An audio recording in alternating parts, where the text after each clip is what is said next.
कमजोर नहीं बल्कि सहिष्णु व न्यायप्रिय है, परंतु जब कोई अन्याय की सीमा लांघता है तब चाहे 800 साल राज करने वाले मुगल हों या 200 साल राज करने वाले अंग्रेज, हर कोई उल्टे पांव भागता है। यह जो भी गुलाम बनाने आया लड़ते लड़ते या तो लड़ाई छोड़कर भाग गया या यही मिट्टी में दफन हो गया। एक हिंदू जब अपने पे आता है तो 370 खत्म हो जाता है। हिंदू अपने पे आता है तो राम मंदिर बनने लगता है। हिंदू अपने पे आता है तो बॉलीवुड का सत्यानाश हो जाता है। हिंदू अपने पे आता है तो बड़े से बड़ा गुंडा कानून को सरेंडर कर देता है। पूरे देश का मिजाज बदल जाता है। फिर कैसे मान लें कि हिंदू कमजोर है। आज देश का हिंदू न्यायिक प्रक्रिया के तहत शांतिमय तरीके से अपने अधिकार मांग रहा है, क्योंकि हिंदू कभी भी आक्रामक नहीं रहा। मित्रों, जैसा कि आप सब जानते हैं कि आजकल काशी में ज्ञानवापी मस्जिद का विवाद जोर शोर से चल रहा है। इस बीच ताजमहल व कुतुब मीनार का भी मुद्दा छाया हुआ है। इसके अलावा मथुरा ईदगाह मामले ने भी तूल पकड़ लिया है। इन सभी मामलों में एक ओर कट्टरपंथी वर्ग बिलबिलाया हुआ है तो दूसरी ओर हिंदू एकदम शांत है और न्यायालय की ओर न्याय की उम्मीद में निहार रहा है। आखिर क्या है मथुरा ईदगाह का नया विवाद? आखिर कोर्ट ने मथुरा ईदगाह को लेकर क्या कहा है? आखिर इसका कौन सा ऐसा इतिहास है जो हमें नहीं पता? यह सब जानने के लिए बने रहिए हमारे साथ वीडियो के अंत तक। स्वागत है आप सभी का द साइंटिफिक हिंदू पर और मैं हूं आपके साथ आपका दोस्त धीरेन्द्र। अयोध्या हुई हमारी है, अब काशी मथुरा की बारी है। यह नारा आजकल सत्य होता नजर आ रहा है, क्योंकि काशी विश्वनाथ मंदिर और ज्ञानवापी मस्जिद विवाद आजकल काफी सुर्खियों में है।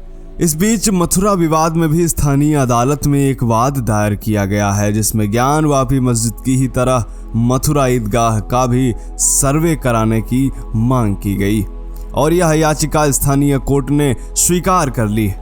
इसीलिए आने वाले दिनों में मथुरा ईदगाह का भी सर्वे होगा। इसके अलावा इलाहाबाद हाई कोर्ट ने मनीष यादव की अर्जी पर सुनवाई करते हुए फैसला सुनाया। इलाहाबाद हाई कोर्ट ने भी श्री कृष्ण जन्मभूमि विवाद मामले में मथुरा कोर्ट को 4 महीने में वाद से जुड़े सभी प्रार्थना पत्रों को जल्द से जल्द निपटाने का निर्देश दिया है।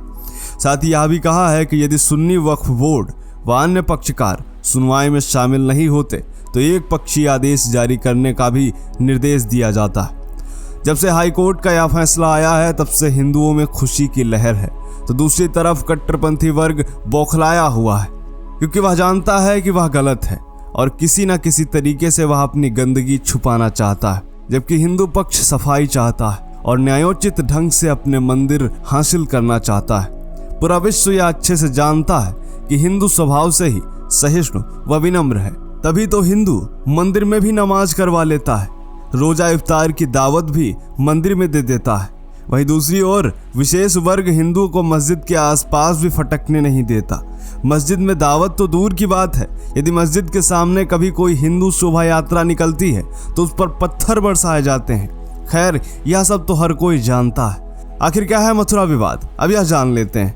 मित्रों, मथुरा विवाद की कहानी सन 1670 से शुरू होती है, जब मुगल शासक औरंगजेब ने सन 1670 में मथुरा में श्री कृष्ण जन्मभूमि मंदिर को ध्वस्त करने का फरमान जारी किया। जिस मंदिर को ध्वस्त किया गया उसे सन 1618 में ओरछा के राजा वीर सिंह बुंदेला ने 33 लाख मुद्राओं में बनवाया था। इस बात का जिक्र इटालियन यात्री निकोलस मनुची ने अपनी किताब स्टोरिया दो मोगोर यानी मुगलों का इतिहास में किया है। इसमें बताया गया है कि कैसे रमजान के महीने में श्री कृष्ण जन्म स्थान को ध्वस्त किया गया और वहां ईदगाह बनाने का फरमान जारी हुआ। मुगलों का राज होने के कारण हिंदुओं के वहां आने पर भी रोक लगा दी गई। परिणाम स्वरूप 1770 में मुगलों और मराठाओं में जंग हुई। इसमें मराठाओं की जीत हुई, परंतु मराठाओं ने ईदगाह को नहीं तोड़ा और ईदगाह के पास ही 13.37 एकड़ जमीन पर केशव देव यानी भगवान श्री कृष्ण का मंदिर बनाया। धीरे धीरे यह मंदिर जर्जर होता चला गया और कुछ सालों बाद आए भूकंप में मंदिर ध्वस्त हो गया। सन 1803 में अंग्रेज मथुरा आए और वर्ष 1815 में उन्होंने केशव देव जमीन को नीलाम कर दिया। बनारस के राजा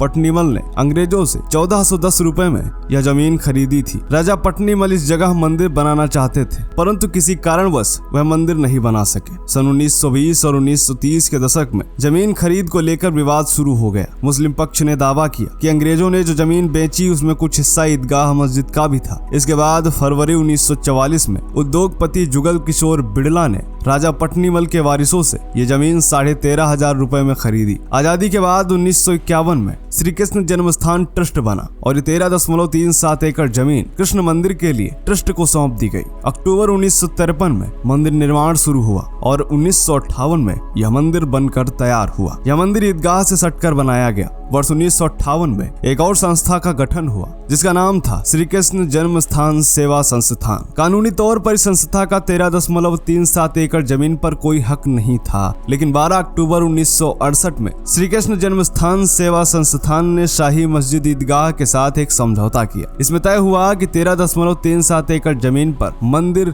और मस्जिद दोनों बने रहेंगे। इस समझौते को श्री कृष्ण जन्मस्थान ट्रस्ट नहीं मानता है, वो इस समझौते को धोखा बताता है। पूरा विवाद इसी 13.37 एकड़ जमीन को लेकर है, जिसमें 10.9 एकड़ जमीन श्री कृष्ण जन्मस्थान और 2.5 एकड़ जमीन शाही ईदगाह मस्जिद के पास है। हिंदू पक्ष का दावा है कि जहां पर ईदगाह मस्जिद बनी हुई है वहीं पर भगवान श्री कृष्ण का जन्म हुआ था। इसलिए हिंदू पक्ष ने पूरी 13.37 एकड़ जमीन पर मालिकाना हक देने की कोर्ट से मांग की है। हालांकि ईदगाह मस्जिद की ओर से यह कहा जा रहा है कि ईदगाह मंदिर तोड़कर नहीं बनाई गई है। इतिहास में ऐसा कोई तथ्य नहीं। साथ ही मुस्लिम पक्ष की ओर से एक और दलील प्रमुखता से पेश की जा रही है और वह है 1991 का वॉरशिप एक्ट। दरअसल 1991 में पीवी नरसिम्हा राव सरकार में एक कानून पास हुआ था। इस कानून के अनुसार सन 1947 में धार्मिक स्थलों को लेकर जो स्थिति थी वह उसी तरह बरकरार रखी जाएगी। इसमें कोई छेड़छाड़ नहीं की जाएगी। हालांकि इसमें राम जन्मभूमि विवाद को बाहर रखा गया था। वहीं हिंदू पक्षकार इस दलील का विरोध करते हुए ये कह रहे हैं कि ऐसा नहीं है कि यह मामला अचानक दायर हुआ। वॉरशिप एक्ट में भी कहा गया है कि अगर किसी मामले में लगातार अदालतों में मामले दायर होते रहे हैं या लंबित हैं तो वह मामला